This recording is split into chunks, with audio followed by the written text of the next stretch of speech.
Shalom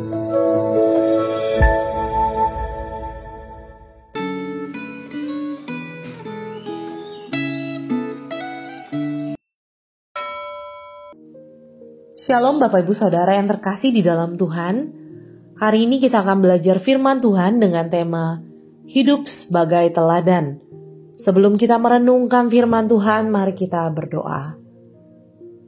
Tuhan, kami mengucap syukur hari ini kami boleh kembali merenungkan firman-Mu. Kiranya melalui firman Tuhan yang akan kami dengar, dapat mengubah hati dan memperlengkapi kami, sehingga kami dapat menghidupi Injil di dalam kehidupan kami sehari-hari.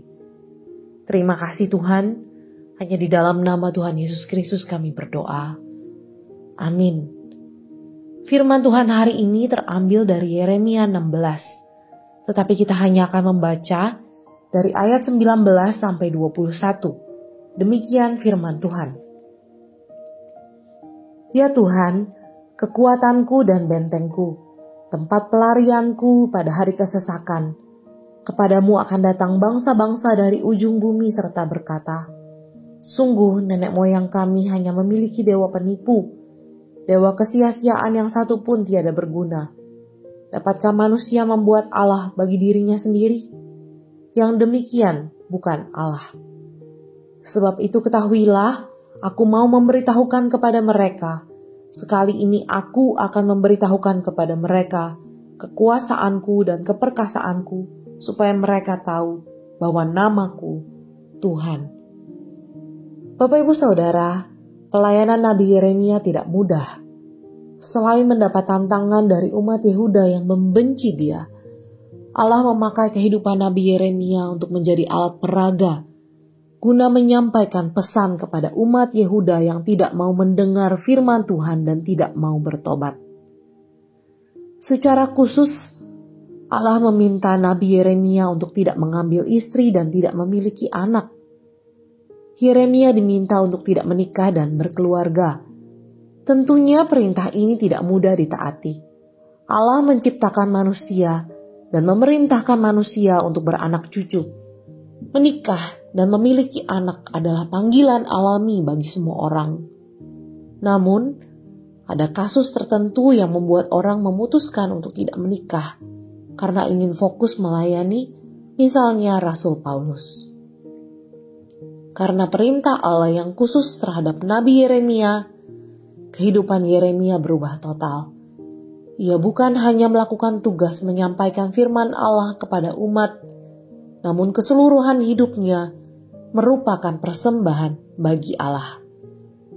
Saat Yeremia menaati Allah untuk tidak menikah dan tidak punya anak, orang yang mendengar firman Allah tentang penghukuman Allah terhadap keluarga akan mendapat gambaran yang tegas. Firman Allah akan terjadi. Keluarga-keluarga akan kehilangan satu sama lain. Suami akan kehilangan istri, orang tua akan kehilangan anak, anak-anak akan kehilangan orang tua. Nabi Yeremia yang tidak berkeluarga menunjukkan kengerian akan hal-hal yang akan datang kepada keluarga-keluarga umat Tuhan. Yeremia adalah alat peraga yang efektif untuk menyampaikan pesan yang ia sampaikan. Hidup seperti Yeremia inilah yang akan menjadi alat bagi kemuliaan Allah. Ketika seseorang melayani, hendaklah hidupnya dipersembahkan bagi Allah. Pelayanan bukan hanya sekedar tugas dan kewajiban, tetapi seharusnya melingkupi seluruh aspek hidup kita. Jangan hanya melayani di hari dan waktu tertentu, tetapi di setiap waktu dalam hidup kita. Jangan melakukan hal-hal yang tidak berkenan kepada Allah. Walaupun kita tidak diperintahkan untuk hidup selibat atau tidak menikah seperti Yeremia, keseluruhan hidup kita hendaklah dikuduskan bagi Allah. Bukankah banyak orang Kristen yang menjadi batu sandungan karena hidupnya tidak sesuai dengan pelayanannya? Pernahkah Anda mendengar orang berkata sebagai berikut? Dia kelihatan sangat rohani ketika berada di gereja, tetapi dia sering berbohong kepada orang lain. Atau Tidak disangka bahwa pemimpin pujian di gereja itu berselingkuh. Ketika hal seperti itu terjadi, pelayanan orang tersebut pasti tidak menjadi berkat. Apakah Anda bersedia mempersembahkan seluruh hidup Anda untuk kemuliaan Tuhan? Mari kita berdoa. Terima kasih Tuhan untuk firman-Mu yang sudah kami dengar. Biarlah firman-Mu berakar, bertumbuh dan berbuah di dalam kehidupan kami. Engkau yang telah mengorbankan diri-Mu bagi setiap kami, maka sudah sepatutnya kami mempersembahkan seluruh hidup kami untuk kemuliaan-Mu.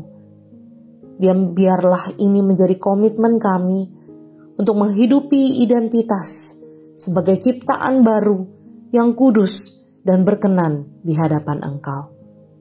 Terima kasih Tuhan, hanya di dalam nama Tuhan Yesus Kristus kami berdoa. Amin.